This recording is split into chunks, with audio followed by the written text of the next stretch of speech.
I talk too much about what's going to happen and not enough about what to do about it. So in this video I made a whole section. The second half is all about exactly specific things you can do to land on your feet and make the most out of what's going to be a very difficult time. A lot of people, like in the Great Depression, are going to come out of this wealthier than they are right now. Always remember that nothing we say here is intended as personalized trading advice for you. If you watch the shipping backlogs, all these big container ships floating off the coast of California, you watch those shipping backlogs and you can kind of get an idea about little subtle things going on with the economy. There's just as many shoes and backpacks being sent from China to America, but what is starting to decline? Furniture, lumber, appliances, all of that is showing you that there's a slowdown in the housing market. And a lot of people focus on the exact definition of a recession. Oh, it's a recession if this happens, if we have 2 quarters of negative growth. Well, we know one thing for sure, the economy right now is recessing. It's slowing down really quickly right now. A lot of businesses are feeling it. A lot of revenues, a lot of velocity of money has absolutely declined significantly. So if you're worried about, well, this is an actual bear market or this is an actual recession, you're worried about all the details, you can look at the big picture and get an idea of what's going on with the economy. It is absolutely slowing down right now. And we're not in a technical recession yet, but that's a matter of time. And one of the people who's been making the rounds on CNBC and all over the place lately has been Cathie Woods. She's the ARC Innovation Fund founder, leader, whatever. And she's now saying, oh, we may be in a technical recession right now, which is so funny because if you guys watch Peter Schiff, he's been calling her number out from day one. He's been watching her the whole way and he's explaining what's next. And now she's starting to say things that he says. So maybe she's learning and starting to watch his videos. But her ARC Innovation Fund is down 52% year to date, 66% from February 2021. And if a fund or a stock or anything goes down 66%, how much does it have to go up to go back to where it was? It drops 66%, it's got to triple from here. So if it triples from here, you're just going to be back where you started. That's how good this fund is doing. But yeah, some more money's going into the ARC Innovation Fund. But of course it is, because a lot of the stocks that make up the fund have already dropped by 2/3. So yeah, maybe people are cherry picking at the bottom. They think it's going to go a lot higher from here. And it very well may, but it's not going to do it anytime soon, and it's not going to be something that will happen quickly. You've got a lot of dead money. If you're an investor in the ARC Innovation Fund, that's a lot of dead money that you're sitting there waiting for it to get back to where it was, assuming that you invested in it back when it was at the peak or back when it was doing much, much higher, much, much better than it is right now. But this is all part of what I'm talking about the curtain being pulled back. We're in a delusional market. I've told you that forever. There's a detachment between stocks and the economy. The economy is going downhill fast, as I've been telling you. But a lot of things are starting to play out now, such as a lot of the major banks are starting to talk about laying people off. They're laying off big portions of their workforce. You're starting to see a lot of cryptocurrencies. The entire crypto industry is starting to regress, decline, and a lot of that's going to result in a lot of firings, a lot of businesses going under, and we'll talk about that in just a second here. But as I've been explaining forever, there's going to be a ton of layoffs and a ton of delinquencies, bankruptcies. And by the way, I talk too much about what's going to happen and not enough about what to do about it. So in this video I made a whole section. The second half is all about exactly specific things you can do to land on your feet and make the most out of what's going to be a very difficult time. A lot of people, like in the Great Depression, are going to come out of this wealthier than they are right now. But first, you got to make the right move. Set yourself up properly now. So a lot of the major banks, Goldman Sachs, JP Morgan, Morgan Stanley, are talking about laying off some of their workforce. And a lot of them, disgustingly and ironically right now, also are raising their dividends. Not JP Morgan. So if you bought JP Morgan up here and it collapsed and you say, okay, I just wanted to buy for the dividends, they didn't even raise their dividends. So slow clap, I guess. But listen, the other banks are raising dividends.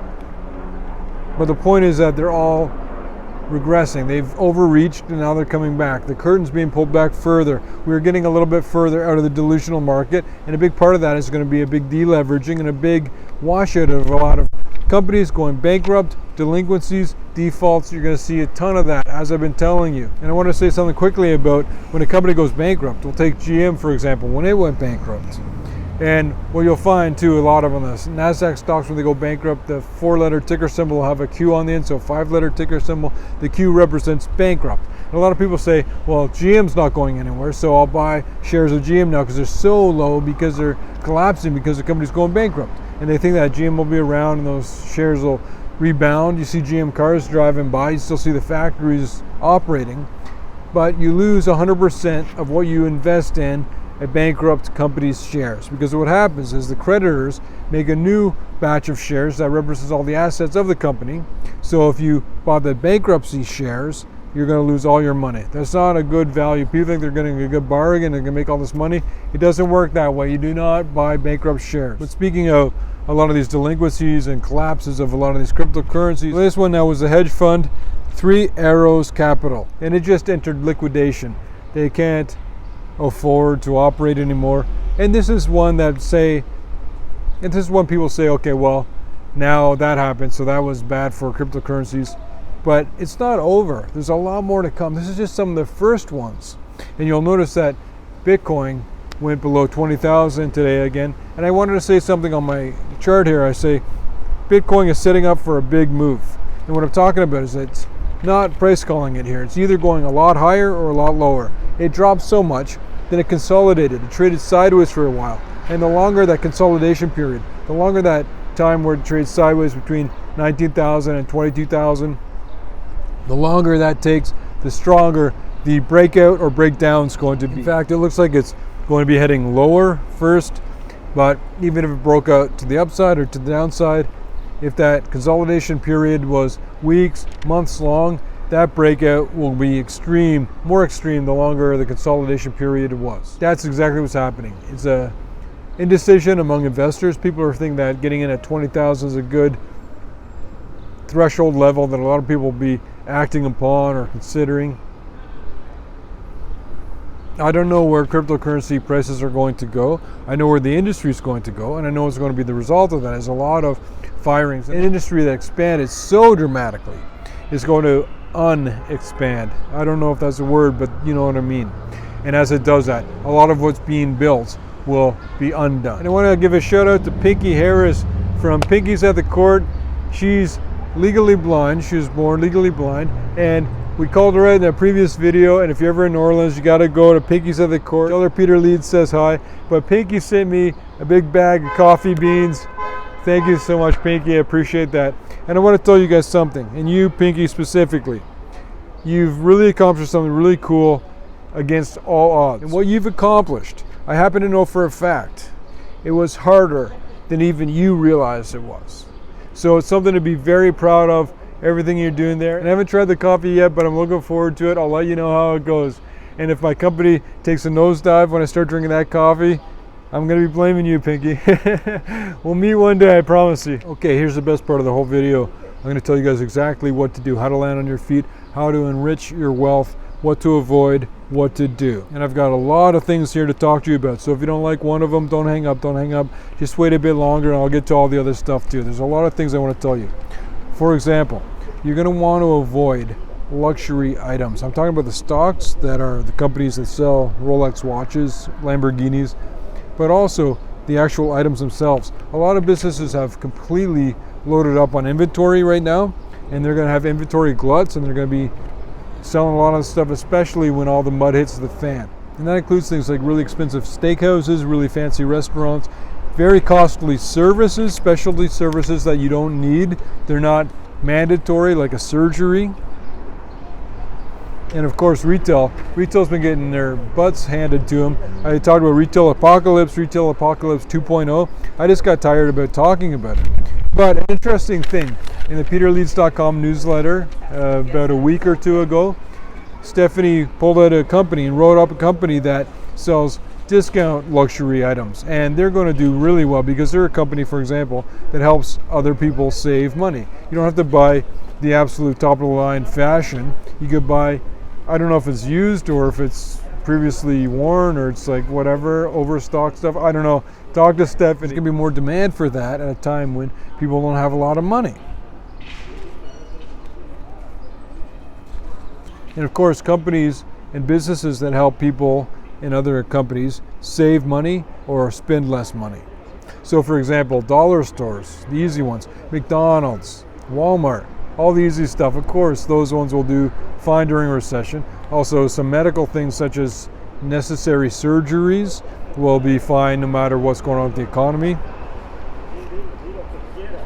But there's companies with technologies that really help businesses save money. For example, you have an office building. There's a film you can put on all the windows that doesn't let as much light in so that you save tons of money on heating bills and it absolutely pays for itself. That's a good technology.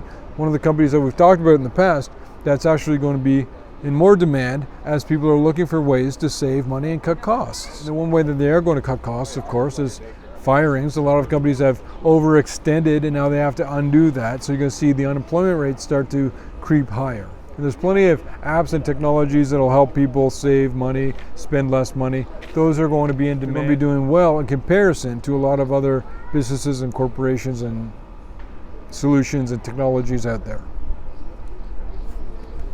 But a great investment approach is always to invest in whatever is the most unloved at the time.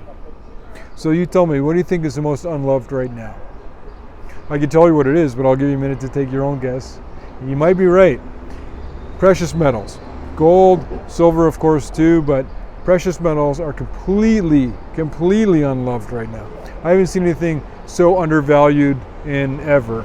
So if you're looking for where to put your money, move your money from high-flying tech stocks that are getting their butts handed to them, and you move it over to something like precious metals, the actual physical metals or the companies that mine for the metals, that'll be a great longer term kind of investment. We're talking about months, we're talking about years, but not too many years. I think that gold's going to have its day, just like this YouTube channel will have its day. I'm just going to linger around. No one can stop me, no one can get rid of me. I'm going to linger around until we get our day. And I'll talk to you in a minute too about the army I'm building. But also, gold will have its day, and probably sooner rather than later. And once it does have that day, it'll be dramatically extreme. It will go back to realistic value, which is significantly higher than where it's at right now. Now what you can do also is you can prepare to act. I want you guys to be looking for capitulation points. There's going to be all sorts of capitulation all over the place. The single best time to buy anything, as I explained in my book, Up Thinking, Simply Get More. What I explained in that book is that the best time to buy anything is when there's a capitulation point. There'll be a capitulation point in cryptocurrencies, probably first, then in stocks after that. There's going to be capitulation points all over the place, even in terms of assets that you want to acquire. You got to make more money and spend less. You're going to want to reduce your spending a bit. And I'm sorry to be the heavy, sorry to be the wet blanket, but it's true. We are about to go into a very difficult time. And I've been talking about this for a while, explaining it, seeing it coming the whole time. And I think that once we get into it, you will really be grateful for the moves you made now, even though they were hard. Spend less money if you can. Spend only what you have to spend. Save more money when you can. Pay down any debts you have. You want to have a clean balance sheet here, okay? So pay down what you can. And at the same time, make a target list of what do you want to buy when the mud hits the fan. Because when the mud hits the fan, when you see a couple of capitulation points, you want to act. You want to jump in with both hands at that point. Make a target list of what stocks are you looking at? What stocks you want to buy at lower prices? What assets do you want to buy? And I'll say things sometimes like, if you want to buy a multi-unit rental dwelling, and people say, well, I'm not looking to do that, but I'm talking about it as an example. Maybe you're in that market and you want to buy something to rent out to other people, then you do it. If you're not, it also applies to other things. Even if you're going to buy your neighbor's used car or his golf clubs, and you want to increase your income, that means to most people, the first thing they think is, I'll go to my boss and ask for a raise. As an employer, don't do that. You go to your boss and you talk about your role in the company. Don't say raise, don't say money. You say, here's where I see the company going, here's how I see my role in it, this is what I'm doing, I feel like I'm doing a great job at that, and I want to talk to you about if you think I'm doing a good job, what else could I do to do an even better job? I really believe in what this company is doing, and I really believe we're going to get to the next level, another level higher, and I want to be a big part of that. Do not ask for money, do not ask for a raise. Don't mention money at all. You leave it. That's step one. Step two, That's when you ask for money. You want to increase your income, maybe you clean out your garage, have a yard sale. Maybe you get a roommate. Maybe you rent out a room in your basement, rent out your attic. Maybe you get a side hustle. I'll tell you what, anybody could drive an Uber. I just took an Uber from the Lower East Side to the Upper West Side. It cost $50, and I haven't even tipped the guy yet. And when you're in prime time and you're between 4 o'clock and 6 o'clock, you do your Uber app, you do your Lyft app, you're sitting there and you're just waiting and waiting, and it's scheduled for like an hour and a half later. You're in the middle of the day, 2 in the afternoon, you just press it, the guy shows up. But if you're in prime time, so there's plenty of opportunity if you want to be an Uber driver in rush hour. There's so many people who are right around you looking for a ride. Or if you want to be a DoorDash guy, you get into the gig economy. If you're a DoorDash guy in Manhattan, I've probably met you about 12 times in the last week. But again, I'll say the most important part here. I want you guys to be ready to act. I want you to be looking for times where you can spot capitulation.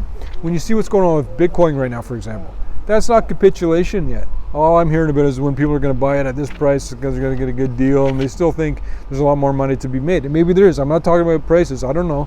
I'm saying watch for a capitulation point in cryptocurrencies when nobody's talking about it, when nobody wants anything to do with it, when it's a joke, everyone's laughing at anybody who got into cryptocurrencies was so stupid. When they're talking like that, then you buy with both hands and don't look back. And only Bitcoin, maybe Ethereum, none others. No matter how you look at it, no matter who you follow, now is the time. Now is the time. There's never ever been anywhere close to this experience or the setup that we have right now in terms of what's about to happen, this great reset, what's about to happen to the economy, how people are going to be living, what your quality of life is going to be like, what's going to happen to the velocity of money, the way that different assets are going to change in value. It's going to be completely different 2 years from now looking back to now. Everything you do right now, what actions you take right now is going to make all of the difference. If you want to land on your feet, you want to become a millionaire like so many people in the Great Depression did, they're going to be just same thing again, only to more of an extreme. The decisions you make right now are going to be the ones that are going to lead you to that end point. And as soon as I get back to Toronto, we'll do the gold coin contest, but that's on hold right now. First, I'm going to tell you that I'm going to be raising an army. I want you guys to be ready, okay? I need you to join my army. I'm asking you to join my army. And it won't take a lot for you to do it. I'm raising an army. I'm going to do it from Toronto, not from New York. But it's all in the works. It would have been up and running already if I hadn't been here. But just give me some time. I get back there. I'm going to raise an army. I'm going to need you to join it. I do not ask you guys for a lot. I really don't. And I really am asking you to do this now. You're going to join my army with me. We're going to do a lot of stuff. We're going to kick up some dust. We're going to make some changes. Always remember that the Peter Leeds team loves you guys. We do this for you. We do this because of you. And that is an absolute verifiable fact.